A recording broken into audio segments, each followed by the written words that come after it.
राम रहीम का जेल जाने का असली कारण आया सामने। गीता उपदेश में राम रहीम के बारे में मिलती है जानकारी। जी हाँ संगत जी, भगवान श्री कृष्ण ने, श्री राम चंद्र जी ने और भगवान श्री कृष्ण के अवतार जो माने जाते हैं, श्री रामचंद्र जी के अवतार भगवान श्री कृष्ण माने जाते हैं। और राम रहीम के बारे में श्री कृष्ण ने पहले से ही क्या उपदेश दिया था, पूरी जानकारी हम वीडियो के माध्यम से आप सभी साथ संगत को देने वाले हैं।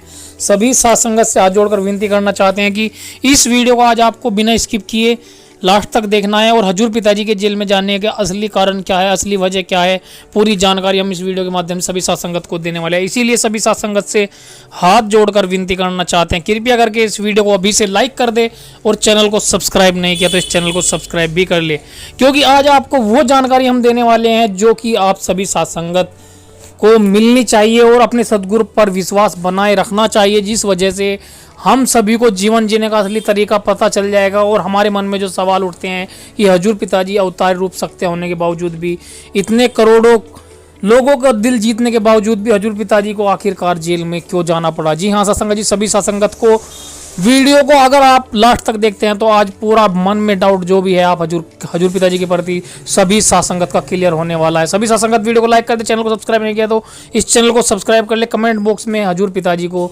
नवंबर महीने के भंडारे की सभी सत्संगत को जो है बधाई देनी है। जी हाँ सत्संगत जी, गीता उपदेश में श्री कृष्ण हमेशा से ही, पूरे गीता को अगर आप पढ़ते हैं तो आपको जो है जीवन किस वजह से आपका जीवन मिला है और किस प्रकार से आपको यहाँ पर क्या काम करना चाहिए, हजूर पिताजी भी वही बात बताते हैं। क्या गीता का उपदेश में भगवान श्री कृष्ण ने जो है राम रहीम के बारे में भी जानकारी दी थी। जी हाँ सत्संगत जी, आपने सुना होगा कि जीवन का जो संपूर्ण सार है वो महाभारत को बताया गया है और हमेशा हजूर पिताजी भी महाभारत गीता के बारे में कुछ ना कुछ उपदेश देते रहते हैं, गीता के बाद आपको बताते रहते हैं सत्संग में। तो आप सभी सत्संगत अगर इस वीडियो को सुनते हैं तो आपको यह पूरी जानकारी आपको मिल जाएगी। जी हाँ सत्संगत जी, भगवान श्री कृष्ण की जो गीता है उसमें हजूर पिताजी के बारे में बिल्कुल साफ साफ और सही शब्दों में लिखा गया है। जब आपने देखा होगा कि महाभारत में एक सीन आता है जब युधिष्ठिर को जो है युवराज बनाने की घोषणा की जाती है, तो उस वक्त उनका, जैसे कि आपने देखा होगा अब सरकारी नौकरी लगती है उससे पहले एक टेस्ट लिया जाता है, उसी प्रकार से युधिष्ठिर से भी टेस्ट लेने की कोशिश की गई क्या यह युवराज बनने के काबिल है या नहीं। जी हाँ सत्संगत जी, युवराज बनने के लिए युधिष्ठिर से एक बात पूछी गई। जब युधिष्ठिर को हस्तिनापुर का युवराज बनाने की घोषणा की जा रही थी, युधिष्ठिर से जो है युधिष्ठिर के सामने 4 अपराधियों को पेश किया गया जो कि किसी की हत्या कर कर आए थे। उस वक्त युधिष्ठिर ने चारों को अलग अलग सजा सुनाई। महाभारत में एक ही चोरी के मामले से संबंधित है। जब युधिष्ठिर युवराज बनने थे तो उन्हें एक ही चोरी के मामले में अलग अलग जातियों के 4 अपराधियों को 4 तरह की सजा सुनानी पड़ी। उन्होंने प्रत्येक अपराधी को उसकी जाति के आधार पर अलग अलग दंड दिया, एक मजदूर, एक व्यापारी और एक सैनिक और एक पुजारी। यह जो महाभारत गीता की घटना आप सभी साथ संगत को मैं बताने जा रहा हूँ कि उसने युधिष्ठिर ने सभी को अलग अलग तरह की सजा क्यों सुनाई, मजदूर, व्यापारी, सैनिक और पुजारी को, क्योंकि मजदूर को जो सज़ा सुनाई गई थी वो सबसे हल्की यानी मामूली सी सज़ा दी गई थी। यह हजूर पिताजी से बिल्कुल निकल कर आने वाली है। यह जो घटना है महाभारत गीता की वो हजूर पिताजी से जो हमने शुरू में लाइन लिखी है वो बिल्कुल सेम टू सेम हजूर पिताजी के बारे में ही बिल्कुल सेम टू सेम जानकारी आप सभी सत्संगत को मिलने वाले कि क्या महाभारत गीता में हजूर पिताजी की जानकारी लिखी हुई है। मजदूर को उसने सबसे हल्की सज़ा यानी मामूली सज़ा दी गई। उसके बाद जो है व्यापारी को जो है उसे कुछ दिनों के लिए कारावास की सज़ा दी गई, यानी कि मजदूर से थोड़ी सी ज़्यादा।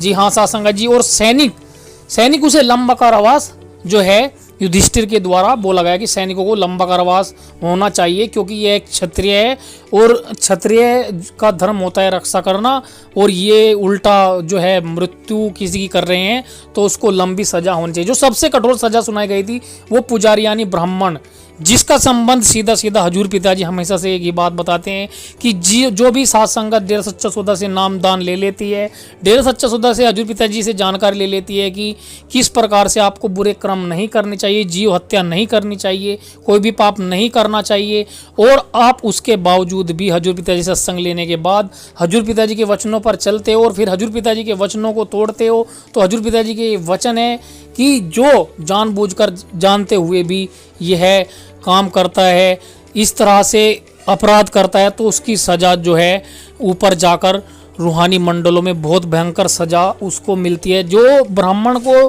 बिल्कुल सेम टू सेम युधिष्ठिर ने बात बोली थी कि ब्राह्मण को सब कुछ जानकारी होती है, जो एक पुजारी होता है उसे सबसे ज़्यादा जानकारी होती है, और उसके बावजूद भी वह जानबूझकर किसी की हत्या करता है, गलत काम करता है, तो उसको सबसे कठोर सज़ा होनी चाहिए, जो महाभारत गीता में बिल्कुल सेम टू सेम हजूर पिताजी से मिलती जुलती है। सभी साथ संगत को इसके लिए अगर आपको भी जानकारी मिली है तो वीडियो को लाइक करके कमेंट बॉक्स में आपको ज़रूर बताना है कि एक प्रेमी भाई को हजूर पिताजी के वचनों पर चलते रहना चाहिए। हजूर पिताजी जो मानवता भलाई के कार्य के लिए बोलते हैं उन पर चलते रहना चाहिए। किसी जीव की हत्या नहीं करनी चाहिए, किसी भी प्रकार से ऐसा काम नहीं करना चाहिए जिससे समाज का बुरा हो और समाज को जो है हानि पहुंचे। शराब, मांस, अंडा वगैरह जो पीने के लिए मना करते हैं हजूर पिताजी, उन पर अमल जरूर करना चाहिए, क्योंकि हजूर पिताजी के ये वचन है, जो इन वचनों को तोड़ता है उनका हश्र भी बुरा ही होता है। क्योंकि आपने देखा होगा कि हजूर पिताजी से जानकारी आप ले लेते हैं कि शराब नहीं पीनी चाहिए, और उसके बावजूद भी आप शराब पीते हैं, तो शराब पीकर जो है फिर घर आते हैं तो आप जो है गाली गलौज ज़्यादा करते हैं, तो उसी प्रकार से उसका परिणाम भी दुष्परिणाम ही होता है। इस प्रकार से युधिष्ठिर ने भी न्याय करते हुए हर एक को अपराध के और सामाजिक स्थिति के आधार पर अलग अलग सजा सुनाई। उन्होंने यह भी तर्क दिया कि ब्राह्मण वर्ग को सबसे अधिक जानकारी होने के कारण सबसे अधिक अनुशासित होना चाहिए, उसको अनुशासित ना होकर ऐसा काम नहीं करना चाहिए, किसी को मृत्यु नहीं देनी चाहिए। तो उसी प्रकार से हजूर पिताजी भी यही बात बोलते हैं। तो साथ संगत जी, हजूर पिताजी के वचन हम सभी साथ संगत को सुनाने जा रहे हैं। आप सभी साथ संगत से हाथ जोड़कर विनती करना चाहते हैं, हजूर पिताजी के इन वचनों को भी आपको सुनना है। और हजूर पिताजी के वचन डालने से पहले एक बार फिर से सभी साथ संगत से कहना चाहते हैं, कृपया करके इस वीडियो को लाइक कर दे, और कुछ भी जानकारी हजूर पिताजी संबंधित आपको इस वीडियो के माध्यम से मिली है तो आपको कमेंट बॉक्स में हजूर पिताजी को भंडारे के रूप में नारा जरूर बोलना है। वीडियो को लाइक करके चैनल को सब्सक्राइब कर लेना, ज़्यादा से ज़्यादा साथ संगत को शेयर कर देना है, ताकि सभी साथ संगत को जो है कुछ ना कुछ इंपॉर्टेंट जानकारी कहानी के माध्यम से मिल सके और हजूर पिताजी से सभी साथ संगत जुड़ी रहे। चलिए स्टार्ट करते हैं हजूर पिताजी के आज के वचन। खुद मुख्तियारी, मर्जी का मालिक, 84 लाख जोनियों में जितनी भी जोनियां हैं सब की सब गुलाम हैं।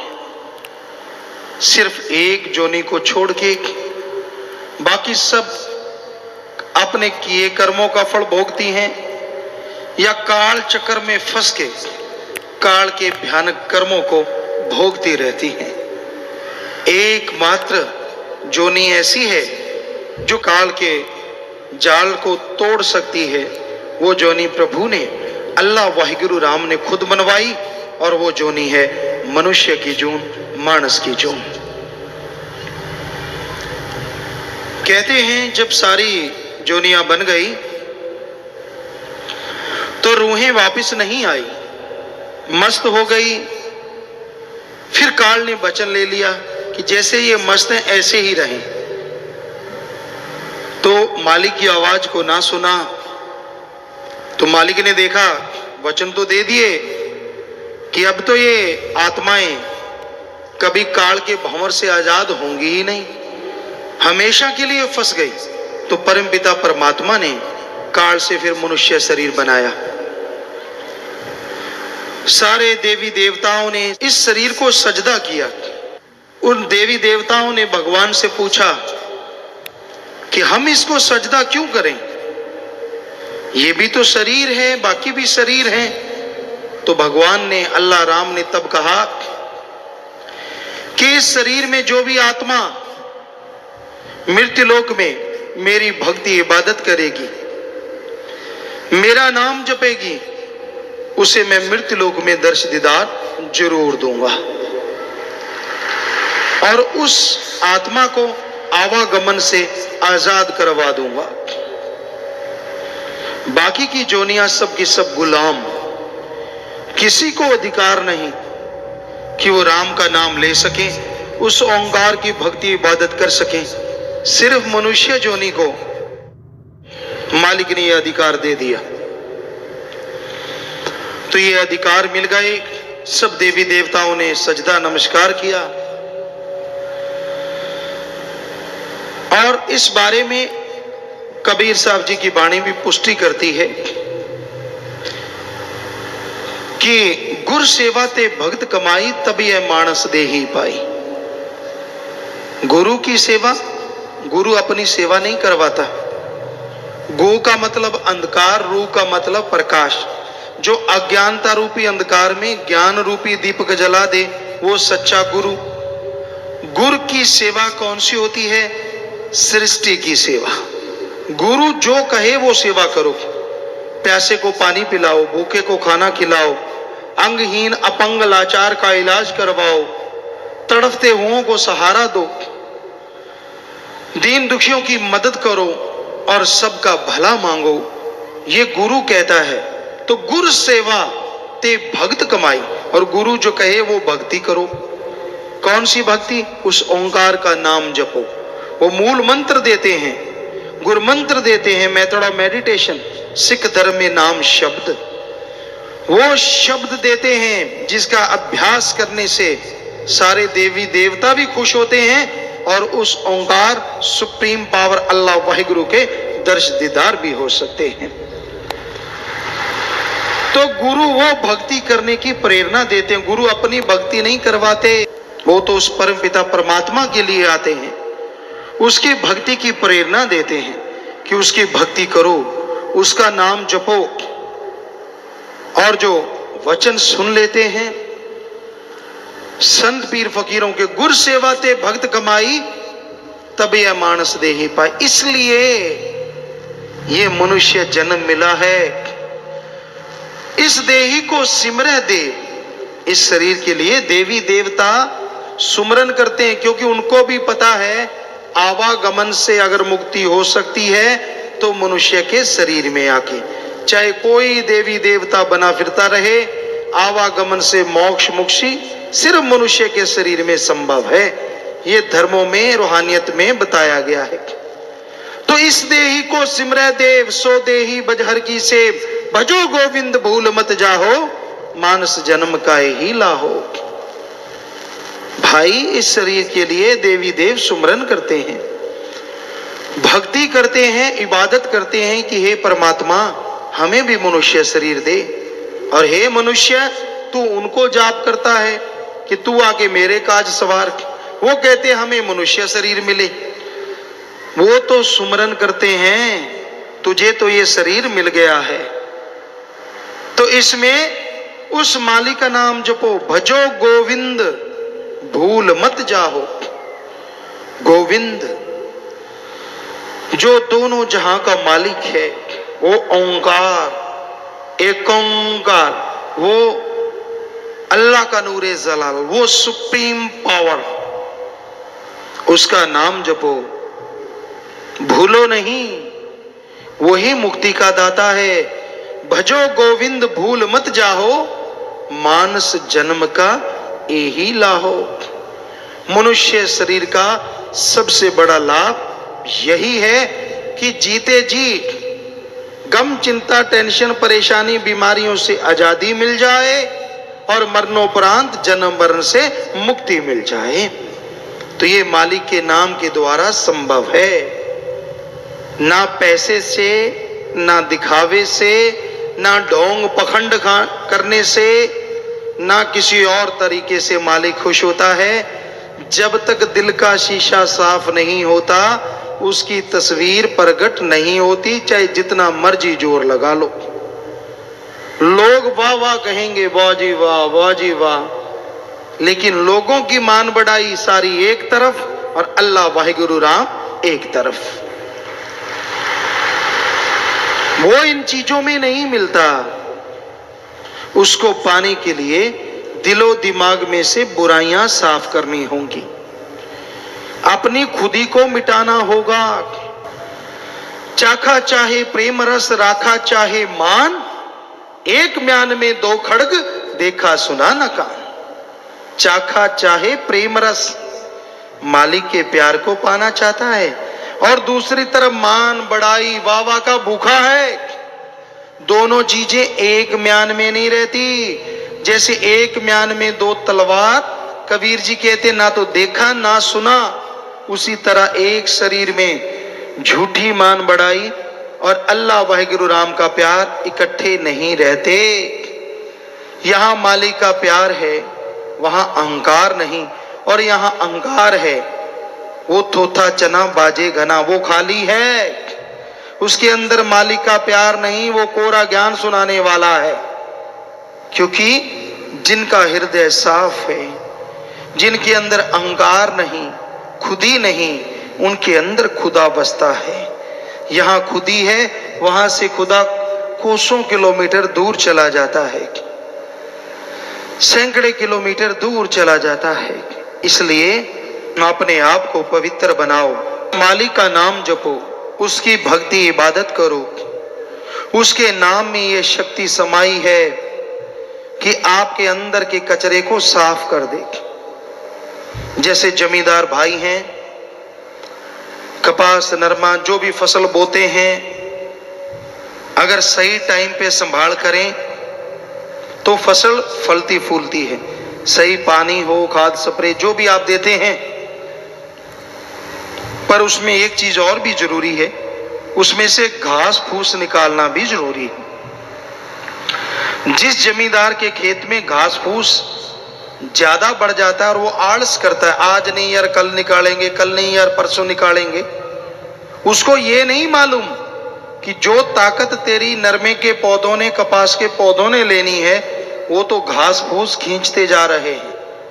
कहां से फसल फलेगी, कहां से हरा गहरा हरा रंग आएगा, वो तो बेचारे पीले कुमला जाएंगे। अगर कोई सही टाइम पे घास फूस निकालता है और सही टाइम पे फसल की कीड़ों से, बीमारियों से रोकथाम करता है, तो फसल भी कई गुना वफा करती है। उसी तरह आपके शरीर को भी जरूरत है अंदर से घास फूस निकालने की। आपके शरीर में काम वासना, क्रोध, लोभ, मोह, अहंकार, मन माया रूपी घास फूस बढ़ता ही जा रहा है। ये बीमारियां आपकी आत्मा को चारों तरफ से घेरे बैठी हैं। आलस ना करो यार, कल करूंगा, परसों करूंगा, आपकी आत्मा को निचोड़ के रख देंगी ये बीमारियां। इसलिए संभाल करनी है। अंदर का ये घास फूस बीमारियां निकालने के लिए एकमात्र स्प्रे, एकमात्र उपाय राम नाम की दवा का छिड़काव है। जीभा से राम नाम जपो, ख्यालों से राम नाम जपो, ये सारी बीमारियां खत्म हो जाएंगी और आपकी आत्मा महक उठेगी और मालिक के दर्श दीदार से अंदर बाहर से माला माल होते जाओ। समय पे संभाल जरूरी है। जब समय चला जाता है, पीछे पश्चाताप करने से कुछ हासिल नहीं होता। आयु बीती जात है, हरि से क्यों ना हेत। समय बीत रहा है, जो सेकंड, जो मिनट, जो घंटा, दिन, महीना, साल आपकी जिंदगी का गुजर गया, समझो आप छोटे हो गए, आप मौत के और नजदीक हो गए। तो ये समय गुजर रहा है, पर आप मालिक से प्रीत करना ही नहीं चाहते। रसों कसों में फंसे हुए हो, कोई काम वासना में। काम वासना मतलब विषय विकार, सारा दिन सेक्सुअल रिलेशन का कीड़ा दिमाग को काटता रहता है। और आदमी ना माँ देखता है, ना बहन, ना बेटी, ना बाप, ना दादी, ना पोता, ना कोई रिश्ता इस कलयुग में बचा है तो अच्छे संस्कार की वजह से, वरना खत्म होता जा रहा है। काम वासना की आंधी ऐसी चढ़ी हुई है प्यारी साध संगत जी। बड़े बड़े त्यागी, बड़े बड़े तपस्वी भी इसमें उलझे हुए हैं। बुरा हाल है, कुदरत के असूल के उल्ट चल रहे हैं और दिनों दिन परिवार और खुद यूं होते जा रहे हैं। अंदर से, बाहर से मांस के लोथड़े हैं तो क्या हुआ, बेचैनियां हैं अंदर। दिखने में भक्त नजर आते हैं, हाव भाव सारे भक्तों वाले हैं और कर्म सारे राक्षसों वाले हैं। कहां से घर परिवार में बाधा हो, कहां से खुद को भगवान के नूरी स्वरूप तो दूर साधारण स्वरूप के भी दर्शन हो, कहां से। तो ये बीमारी भी हमारे समाज को खोखला कर रही है। काम वासना की आंधी है ये। पशुओं से इंसान इतना गिर गया है। पशु भी तब विषय विकार में पड़ते हैं जब उन्होंने बच्चा औलाद लेना होता है, कुदरत के नियम को पूरा करना होता है। पर आदमी पशु से गिर गया है, इसको कोई लेना देना नहीं इन चीजों से। तो भाई ये एक बीमारी महाबीमारी बनती जा रही है। कहीं भी देख लो, किधर भी देख लो, इस बीमारी से जब हम निगाह घुमाते हैं कोई कोई बचा नजर आता है, वो भी जिसके अच्छे संस्कार हैं, सतगुरु अल्लाह मालिक से बेहद प्यार है। अदरवाइज तक कमरा बंद कर करके सतगुरु के वचनों की धज्जियां उड़ाते हुए ऐसे कर्म करते नजर आते हैं और पल पल उनको भोगना होगा। अगर वो ना चेते, अगर वो ना जागे तो फिर ऐसे चिल्लाएंगे कि दुनिया जागेगी, उनको पता चलेगा ये बीमारी के घर हैं। तो भाई ये चल रहा है। दूसरा मीडिया, इंटरनेट वगैरह है, और लगाया तो वो गया अच्छे के लिए, बच्चों की अच्छी शिक्षा हो, अच्छी पढ़ाई हो, बच्चे उससे नॉलेज लें, बहुत अच्छी बात है, कोई उसमें गलत नहीं है ये चीजें। अगर ये तो स्वस्थ है, बच्चे तो बेचारे ये स्वस्थता उठा रहे हैं, लेकिन उनके जो हेड हैं वो इससे दुरुपयोग में लगे हुए हैं। दिन रात गलत कार्य उसको लगा हुआ है, उसमें सब कुछ गलत चलता है, बुरा चलता है, और उसको देख देख के दिन रात बुराइयों में डूबे हैं। दिन रात अपनी बेड़ी पे बट्टे नहीं डाल रहे, अपनी बेड़ी को फाड़ रहे हैं कि जल्दी से डूब जाए, ज्यादा टाइम क्यों लग रहा है। ये भी एक बीमारी है जो फैलती जा रही है, बढ़ती जा रही है, जो आदमी के दिमाग को मालिक की तरफ नहीं लगने देती बल्कि गलत तरफ। और फिर जब कर्मों की मार पड़ती है फिर चिल्लाते हैं ऐसा क्यों हो रहा है। क्या बताएं, किस किस को कहें। हमाम में सब नंगे हैं। हमाम कहते हैं स्नान घर को, और उसमें कोई कपड़े पाके तो नहाता नहीं। एक आधा कोई बुद्धू होगा जो कपड़े समेत नहा लेता होगा, वरना तो कपड़े उतारने ही पड़ते हैं। तो हमाम में सब नंगे हैं, समझदार को इशारा काफी है।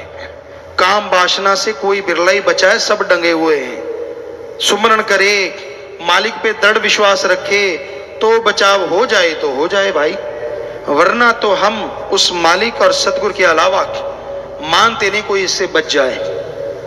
बुरा हाल है समाज का। फिर है क्रोध। क्रोध कहते थे फलां का गुस्सा नाक पे है, पर आज तो गुस्सा मुंह पे ही आ गया। इतना दूर भी नहीं है, सीधा ही है। किसी को छेड़ के देखो सीधा करंट मारता है। किसी को कुछ कहा ना हो तो भी आ बैल मुझे मार। भाई तू कौन, मैं खाम खा। तुझे कुछ कहा नहीं कहा, तुझे बुरा बोला नहीं बोला, पर लोग इसलिए जलते हैं तूने अच्छा क्यों बोला। आग लगी पड़ी है, आग।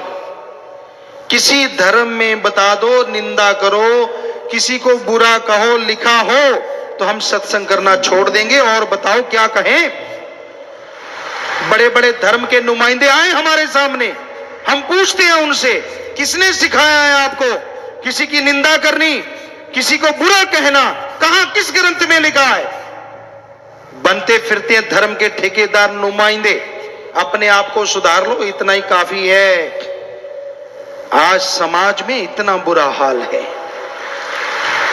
दूसरों की बुराइयां बिना वजह, अरे मालिक की तलवार ऐसी गिरेगी वो चल जाएगी, पीछे आवाज ही आवाज छोड़ जाएगी। डरो उसकी तलवार से।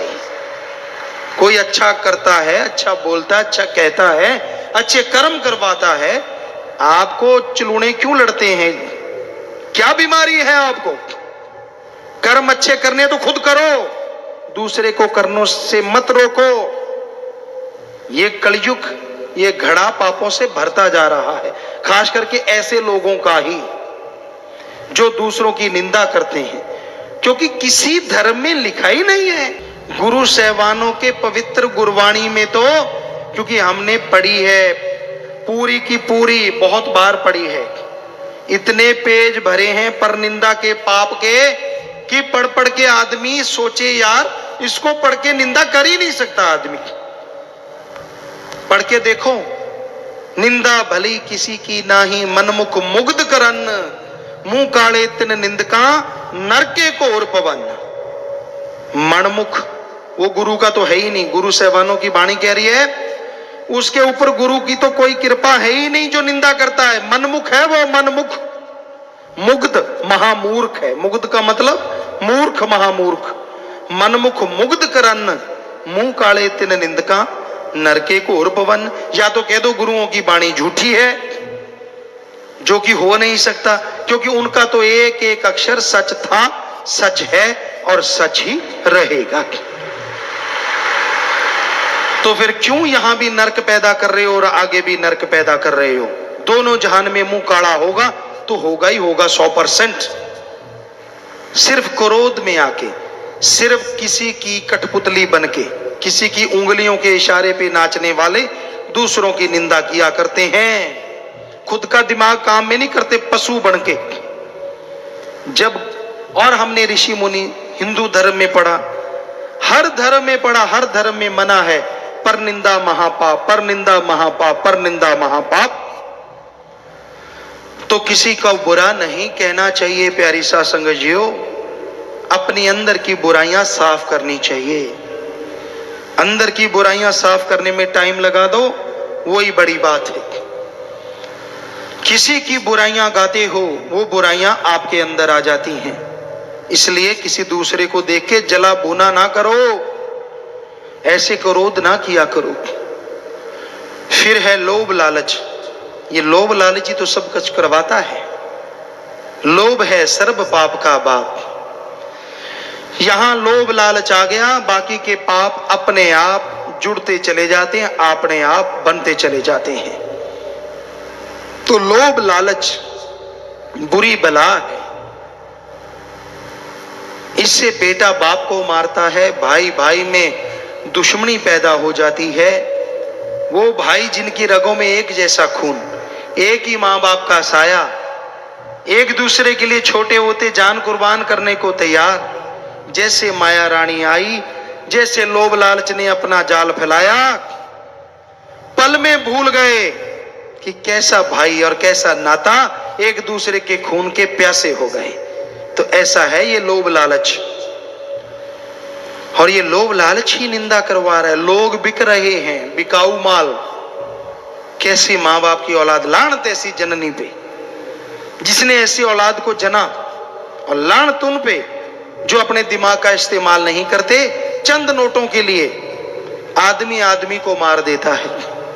हमने आपको बात सुनाई, पहले भी कई बार सुनाई है, कि गांव के मुखिया थे। सच्ची बात है ये 100%। गांव के मुखिया, जिसे सरपंच कहें, प्रधान कहें, पुराने टाइम की बात है, काफी पहले की। तो अच्छा पैसा था, गुंडागर्दी बढ़ने लगी। वो बेचारा बड़ा नेक, बड़ा समझदार था। तो लेकिन लोग जलने वाले बहुत होते हैं। तो वो फसल बेचने गया, गुंडागर्दी करने वाले नशेड़ी लोगों ने प्लान बना लिया कि जब ये वापिस आएगा तो इससे पैसे छीन लेंगे। अब नशा करने लगे, नशा करते रहे। जब तक वो आया, उसने क्या किया, तो अपना एक थैला ले लिया। सरपंच प्रधान ने, पैदल रास्ता था 4-5 किलोमीटर, वो उतरा और पैदल चल पड़ा। थोड़ा सा शाम हो आई तो वो रास्ते में गुंडे लोग बैठे ही थे। लेकिन उस आदमी को, सरपंच को, मजाक करने की आदत थी।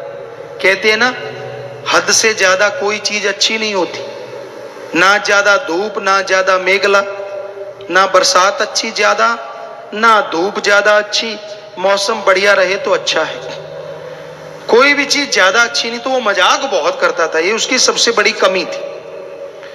तो गुंडों ने उसका रास्ता रोक लिया, थैला लिया, हाथ में थैला था, भरा हुआ था।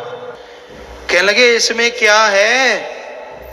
कहने लगा इसमें है तरमाल। तरमाल,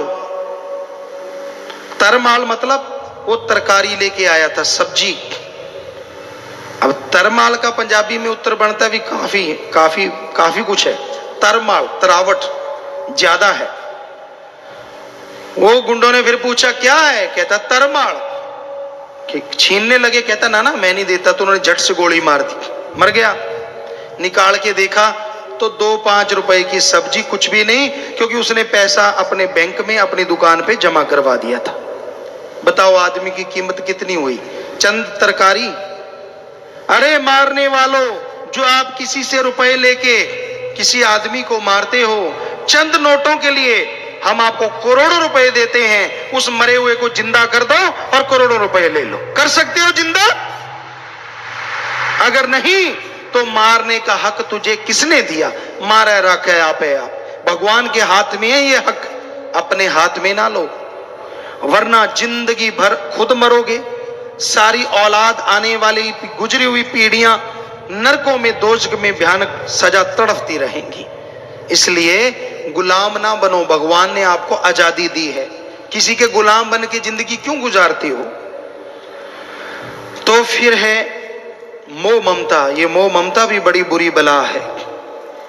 मोह ममता में जो अंधे हो जाते हैं, उन्हें अपनों के अलावा कोई नजर नहीं आता। पहले कहते धृतराष्ट्र मशहूर था, अकल से भी अंधा, आंखों से भी अंधा, और दुर्योधन को जहर बना दिया उसने, सारी कुल खत्म कर ली।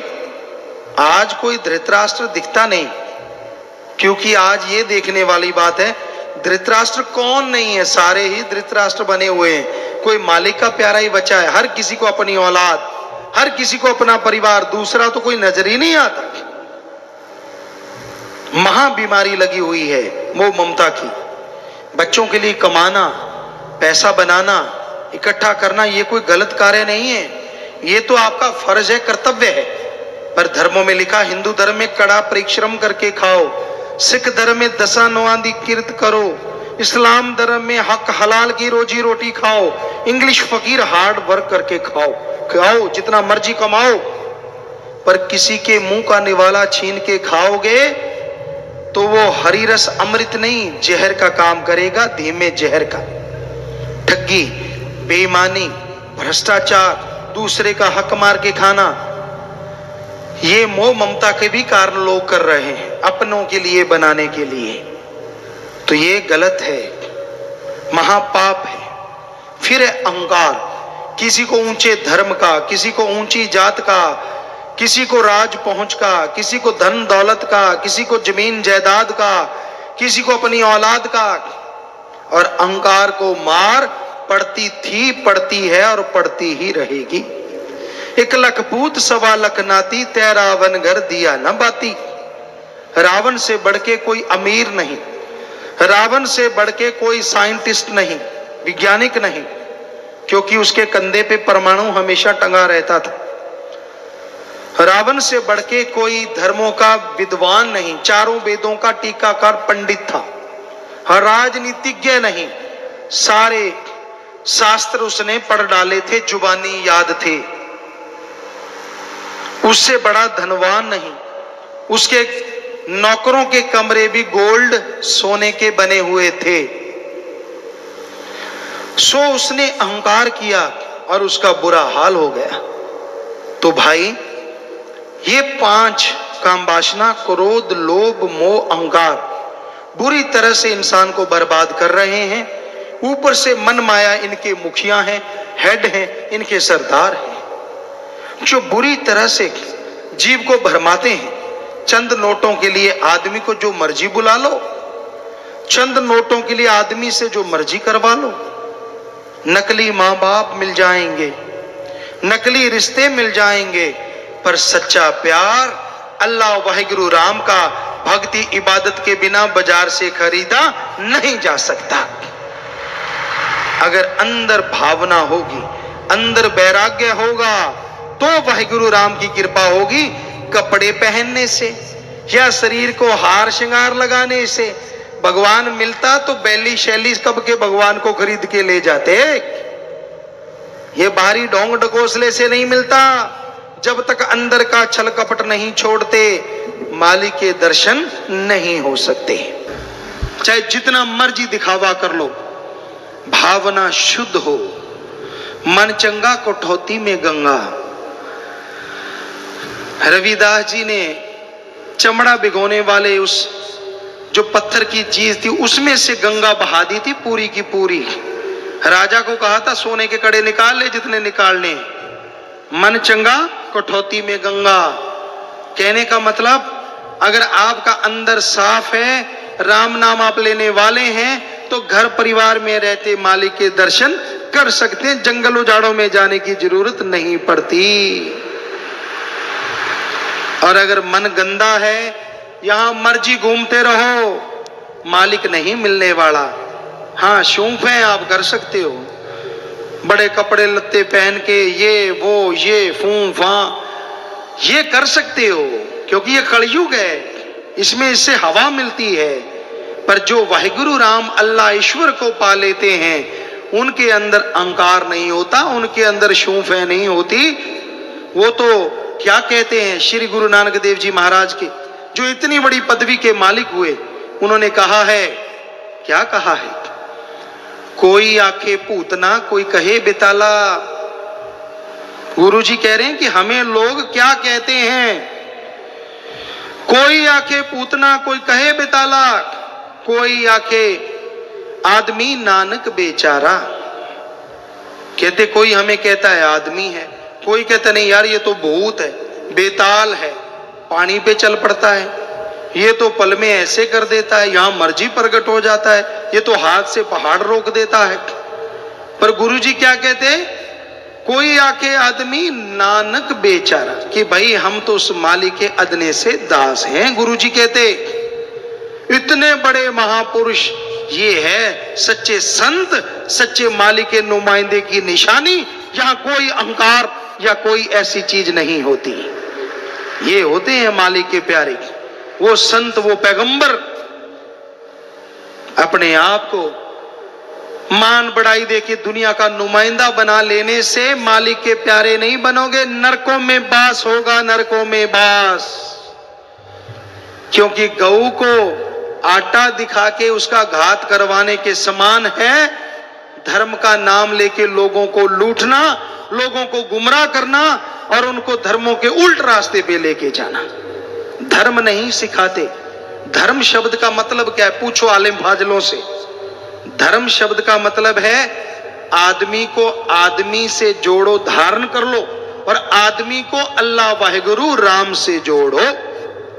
जोड़ना काम है धर्म शब्द का, तोड़ना नहीं। कहां लिखा है ये, हमें बताएं, कोई भी एक लाइन दिखाएं यहां लिखा हो कि आदमी को आदमी से तोड़ो और आदमी को अल्लाह वाहिगुरु राम से तोड़ो। कहां लिखा है ये, किस पवित्र ग्रंथ में लिखा है? सो भाई ये कलयुग है, ये मन रूपी ग्रंथों में लिखा हुआ है। अपने मन की बनाई चीजों के पीछे गुमराह हैं ऐसे लोग। तो यही बेपरवाह जी फरमाते हैं कि तुझे खुद मुख्तियारी मिली जैसी, किसी और जून को ना मिली ऐसी। ऐसा सोचने का हक किसी को और मिला ही नहीं। अब जो जी चाहे कर ले, तेरी मर्जी। चाहे शैतान का बाप बन जा भाई बुरे कर्म करके, पर संत नहीं चाहेंगे कि तू ऐसा बन। संत कहते हैं इंसान से भगवान बन जा, उसकी भक्ति इबादत कर, और जब सुप्रीम पावर के दर्शन करेगा तो उसी का रूप बन जाएगा, अंदर सुरूर, चेहरे पे नूर आएगा। भजन के आखिर में आया, पुण्य पाप जो जीव करता है फल नरक स्वर्ग में भरता है। कभी जन्म लिया कभी मरता है, बचे काल से जो नाम सिमरता है।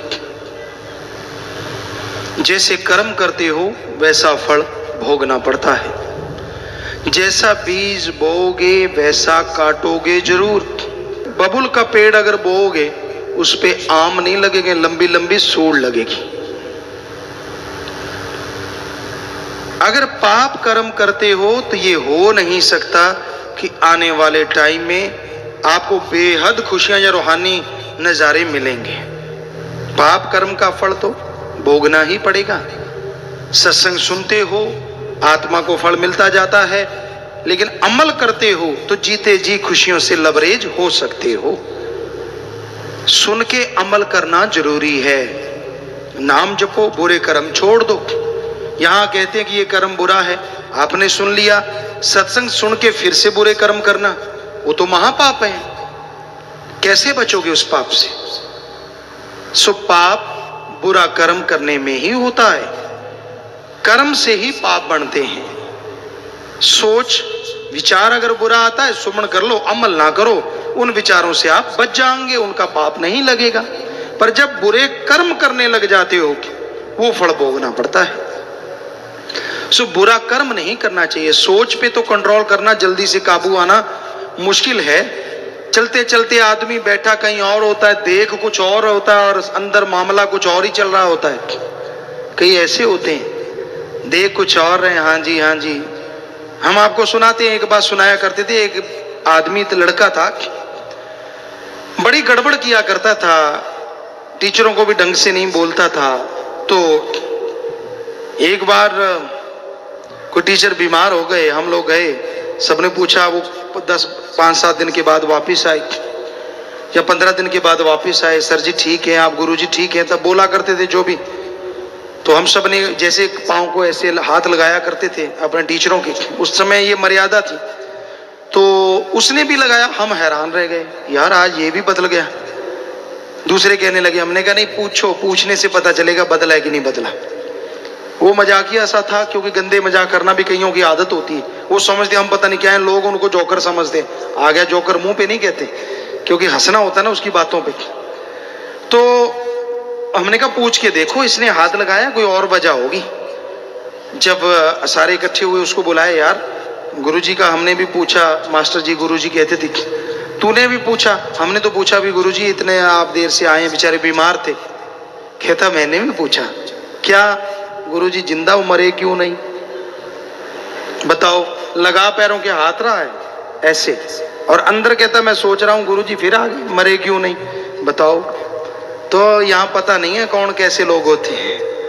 कुछ दिखते कुछ और हैं, बोलते कुछ और हैं, चेहरे पे नकाब ऐसा लगता है भक्त जी अभी अभी टपके हैं, ऐसा तो कोई शुद्ध भक्ति नहीं है।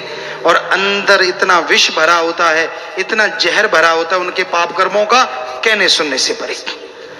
तो जैसे सांप के विष के दांत निकल जाते हैं, जोगी अच्छा जानकार हो वो निकाल देता है, उसी तरह ये आपके पाप कर्मों का जो विष है, ये तो अल्लाह वाहिगुरु राम ही एक जोगी है, उसके नाम से ये विष निकल सकता है।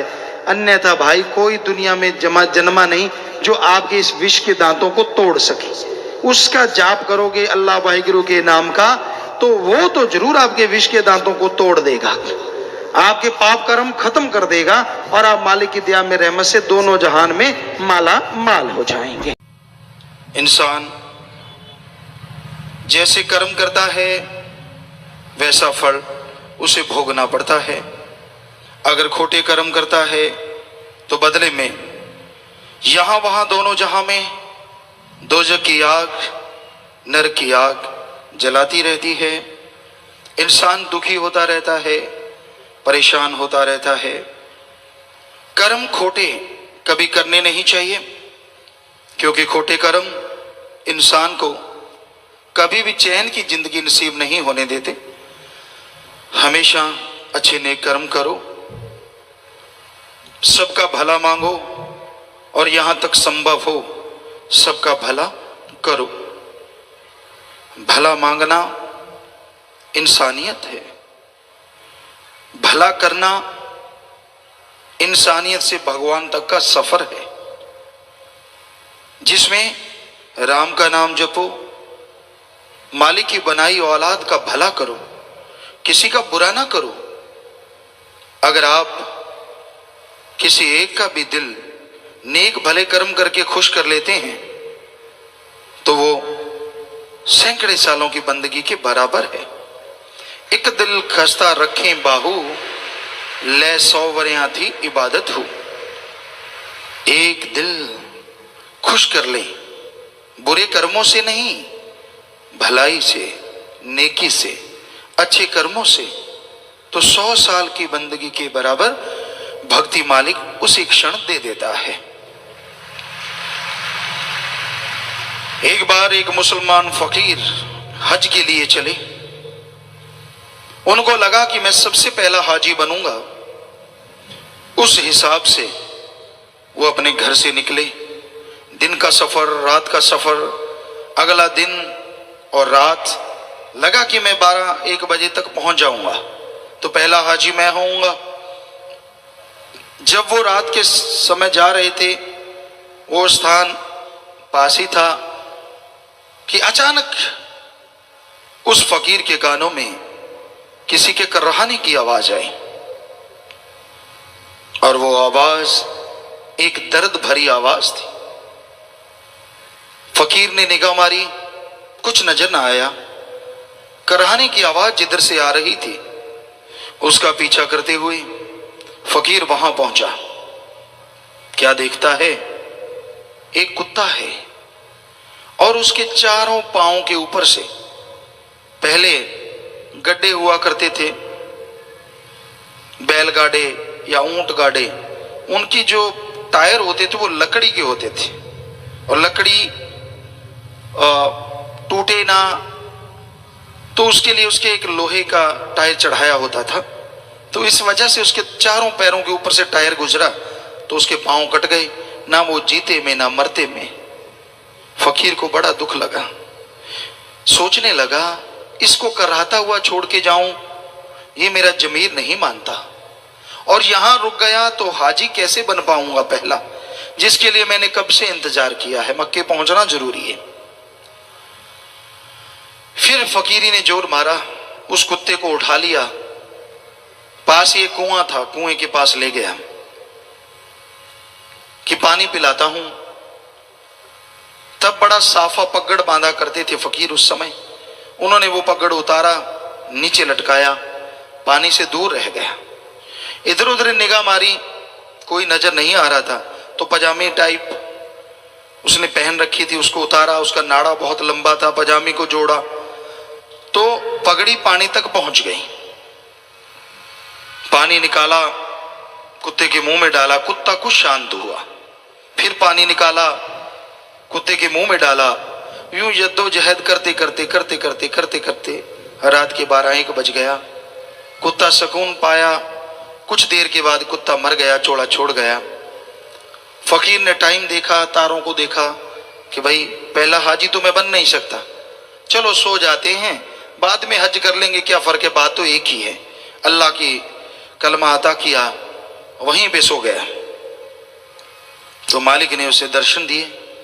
जैसे समाधि में बैठा या सोने लगा कि हे बेटा, निराश मत हो। तूने जो काम किया है वो एक हज नहीं, कई हज्जों से बढ़ के है। तूने मेरी औलाद का भला किया है, मैं तेरा सबसे बड़ा हज यहीं कबूल करता हूं। इंसानियत भी कोई चीज होती है।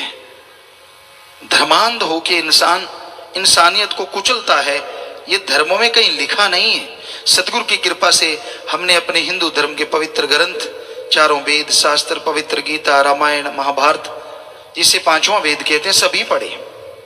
इस्लाम धर्म की पवित्र कुरान शरीफ, कुरान मजीद, सिख धर्म की पवित्र गुरबाणी और भी कई गुटके पढ़े, और ईसाई धर्म की पवित्र बाइबल, सभी पवित्र ग्रंथों को पढ़ा। कबीर, शेख फरीद, नामदेव जी, रविदास, धन्ना भगत, जितनी भी फकीरों की बाणी आती की आ रही, पढ़ते रहे, पढ़ रहे हैं।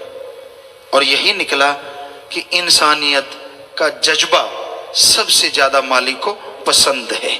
जिनके अंदर दया, रहम की भावना है, वो भगवान को जल्दी पा जाते हैं। खुश्क नवाजें, खुश्क इबादत, खुश्क भक्ति से एक पल की बैराग में की गई भक्ति कई गुना आगे है और इंसान भगवान को जल्दी पा लेता है। तो सबका भला करो, भला मांगो, भगवान जी आपका भला अवश्य करेंगे। भला करना मुश्किल नहीं है। कई लोग कहते हैं जी भला करने के लिए टाइम नहीं है। तो भाई चलो मान लेते हैं आपके पास किसी का भला करने के लिए टाइम नहीं, समय नहीं, चलो कोई बात नहीं। अगर आप किसी का भला नहीं कर सकते, हालांकि करना चाहिए, भला करना इंसान की आदत मालिक ने बनाई है, इंसान के अंदर सद्गुण भरे हैं कि भला करो। चलो कोई कहता है जी मेरे पास टाइम नहीं, मैं भला नहीं कर सकता, चलो कोई बात नहीं। अगर आप भला नहीं कर सकते तो जब किसी का बुरा करते हो तब टाइम कहां से आ जाता है। अगर भला नहीं कर सकते तो कम से कम किसी का बुरा भी मत करो। अरे कोई जोरावर, कोई अमीर आदमी जब गरीब पे जुल्म करता है, उसे दबाता है, तो उसके अंदर से बद्दुआ निकलती है, और वो बद्दुआ, वो शराफ दरगाह में मालिक की जरूर मंजूर कबूल होता है। फिर आपको चैन कहां से आएगा। मालिक ने अमीरी गरीबी ऊंच नीच कुछ नहीं बनाया, उसने इंसान बनाया। इंसान आगे जिसके जैसे कर्म, और जैसे कर्म करता है वैसा बनता चला जाता है। इंसान है जो अपनी तकदीर खुद बदल सकता है। कई कहते हैं जितना भगवान ने लिखा है उतना तो मिल ही जाना है। वाकई उतना तो मिल जाना है, लेकिन ये नहीं है कि हाथ पे हाथ धर के बैठ जाओ कि भगवान तो दे ही देंगे। अब आप भगवान से मांगते हैं और सो रहे हैं तो भगवान 4 खुराटे और दे देगा, क्योंकि जो कर्म कर रहे हो भगवान तो उसी में मदद करेगा ना। सो हिंदू धर्म में हमारे लिखा, हिम्मत करे अगर इंसान तो सहायता करे भगवान। हिम्मते मर्दा मत दे खुदा। हिम्मत तो कीजिए, मेहनत कीजिए, हार्ड वर्क, कड़ा परिश्रम कीजिए, हक हलाल कीजिए, तो राम, वो अल्लाह, वो वाहिगुरु, वो ईश्वर आपकी मदद जरूर करेगा। और आदमी तरक्की कैसे हासिल कर सकता है? कोई भी एम्प्लॉइज हैं या कोई भी नौकरी पेशा लोग, काम धंधा करने वाले लोग, ये पूछते हैं गुरुजी कैसे तरक्की की जा सकती है? एकमात्र उपाय, आपके अंदर आत्मबल होना चाहिए। 2 रुपए कमाने वाले आज देश में नंबर रखते हैं, धनाड़ों में, पूरी दुनिया में नंबर रखते हैं। क्यों?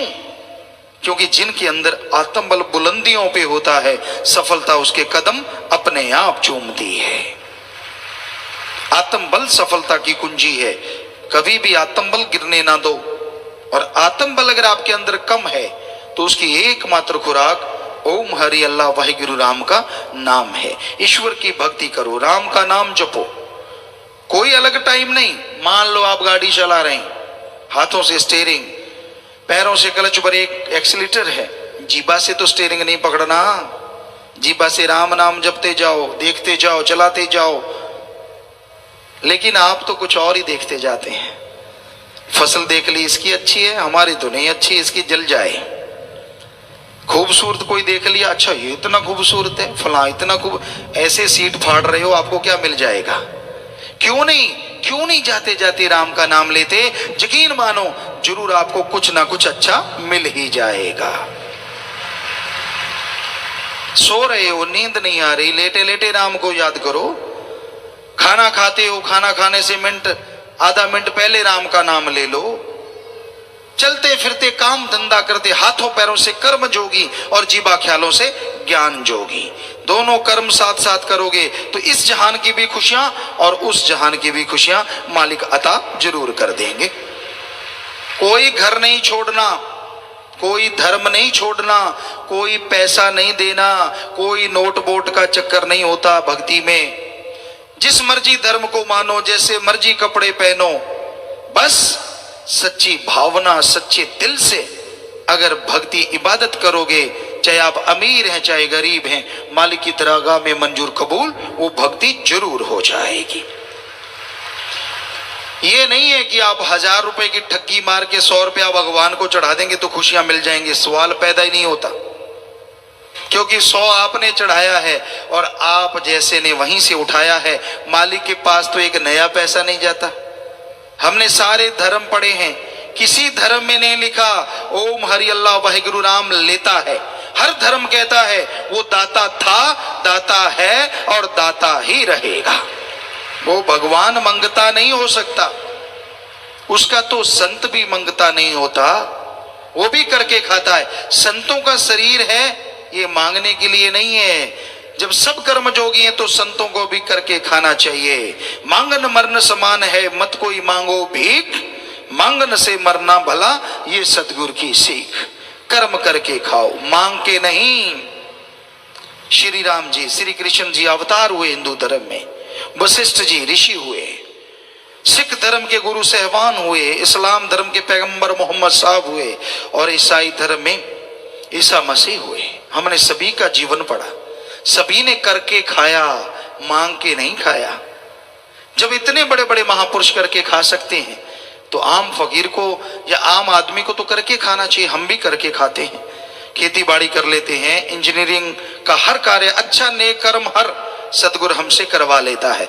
उससे ही गाते लिखते बोलते अपना ये कपड़ा पहनते हैं, खाना खाते हैं, जद्दी जायदाद भगवान ने दे रखी है। सो उसमें जो कमाई हुई, 7 साल के थे जब से हम कमाई करने लगे, कोई भी वहां जाके देखे चारों तरफ बंजर है, और उस जगह पे यहाँ हमने मेहनत की थी, सतगुरु ने ऐसा रंग लगाया, बाग बहारे हैं, तरह तरह के बाग लगे हुए। लोग कहते हैं गुरुजी आपके बाग क्यों लगे हैं, चारों तरफ तो टीले हैं, बंजर है। हमने कहा भाई कोई मेहनत ना करे तो हम क्या करें, हमने तो मेहनत की है, सारी सारी रात ट्रैक्टर चलाया करते थे, और फिर 2 घंटे सो के फिर पढ़ने जाया करते थे, सतगुरु के गुण गाया करते थे। उसने रहमत कर दी, 15 एकड़ पानी लगा करता था, आज 125 एकड़ में पानी हमने लगने लगा दिया था जब 15 साल के पहुंचे। 6-7 साल से लेके 7-8 साल में सारी जमीन में पानी लगता कर दिया। सो हम अपनी बढ़ाई नहीं कर रहे, हम तो कहते हैं हर किसी को कर्म करके खाना चाहिए। किसी के मुंह की तरफ ना देखो, मालिक ने आपको हिम्मत दी है, कर्म जोगी बनो, उठो, आलस्य में मत पड़ो, राम का नाम जरूर जपो, बुरे कर्म छोड़ दो, मालिक की दया में रहमत के काबिल बनते जाओगे, और काम धंधे में सफलता आपके कदम चूमती जाएगी। कभी भी नेगेटिव ना सोचो। जो तरक्की कर रहे हैं वो आसमान से नहीं टपके, वो भी मां के गर्भ से आए हैं, और आप भी मां के गर्भ से आए हैं। तो फिर फर्क क्या है, फर्क है कर्मों का। कर्म जोगी आप भी बन सकते हैं, वो बन गए तो आप टेंशन क्यों लेते हैं, आप भी बन जाइए। संतोष धन आदमी के अंदर होना चाहिए, संतुष्टि, संतोष, संतोख किसे कहते हैं? आपके पास जो कुछ है उसका फायदा लो, परिवार में, घर में लगाओ, लोगों की सेवा करो, और कमाने के लिए मेहनत करो, टेंशन ना करो। इसी का नाम संतुष्टि है, इसी का नाम संतोष धन है। संतुष्टि तो होनी चाहिए। अगर संतुष्टि नहीं है, संतोष धन नहीं है, तो सारी त्रिलोकी का राजा भी कंगाल है, और अगर संतुष्टि है तो छोटी सी झोपड़ी में रहने वाला भी माला माल है। संतुष्टि का मतलब ये नहीं है कि संतुष्ट होके बैठ जाओ, टेंशन ना लो, मेहनत करो, कर्म करो और आगे बढ़ते जाओ। बस मेहनत से, कर्म से टेंशन मत लो कि मेहनत मैं करूंगा फल राम जी देंगे। बस मेहनत करते जाओ, यकीनन भगवान आपकी जरूर सुनेंगे। मेहनत करने वाले की हार नहीं होती, हार होती है जब कर्मों की मार पड़ती है। कई बार लोग बड़ी मेहनत करते हैं, बड़ी हिम्मत करते हैं, फिर भी पीछे पीछे पीछे पीछे, कर्मों की हार। और कर्मों को बदलने के लिए कर्म जोगी नहीं, ज्ञान जोगी होना जरूरी है। जब आप बहुत मेहनत करते हैं, सफलता नहीं मिलती, तो राम के नाम से जुड़ जाओ। जो कर्म है भयानक, पहाड़ जैसे कंकर में बदल जाएंगे, और थोड़ी सी मेहनत बहुत बड़ा आपको हिस्सा देगी, बहुत बड़ी आपके लिए खुशियों के द्वार खोल देगी। पर कर्म खोटे ना करो, कर्म करे खोटे पड़ेंगे बड़े सोटे। किसी ने सुननी नहीं फरियाद, कर्म खोटे करते हो तो उस राम की बेआवाज लाठी पड़ती है, और इंसान तिल मिला जाता है, किसी काम का नहीं रहता। इसलिए भाई नेक कर्म करो, भले कर्म करो। संत कभी किसी का बुरा नहीं किया करते। बहुत लोगों के दिलो दिमाग में गलत फहमी होती है, संत जहां भी होते हैं सबकी मांगत खैर, सबों से हमारी दोस्ती नहीं किसी से बैर। संतों का तो सबसे प्यार होता है। जो राम से प्यार करेगा उसकी औलाद से नफरत कैसे कर सकता है? संतों को कोई गाली दे, बुरा कहे, कुछ भी बोले, फिर भी उसके लिए दुआ करेंगे। पर कई लोग पढ़ के कट जाते हैं, उनको लगता नहीं संत ऐसा करते हैं वैसा करते हैं। ये सब उस आदमी के मन की बनाई बातें होती हैं। वो मन की खाता है, मन के पीछे चलता है, मन की वजह से गुमराह हो जाता है, तो ऐसा करता है। संत मनमता पसंद नहीं करते। वो रोकते कि मन मते मत चलो, और जो मन के कहने चलना होता है, ऐशो आराम के भूखे होते हैं, वो संतों की बात फिर कई बार नहीं सुनते और दोष संतों को लगाते रहते हैं। तो भाई मालिक जानी जान है, दोनों जहान का वो दाता रह पर सबको देख रहा है। अगर कर्म खोटे करोगे भाई तो कलयुग में सोटे भी लाजमी पड़ते हैं। इसलिए कर्म अच्छे करो, सबका भला मांगो, राम का नाम जपो, मेहनत करो, तो मालिक अंदर बाहर खुशियों से आपको माला माल जरूर कर देंगे।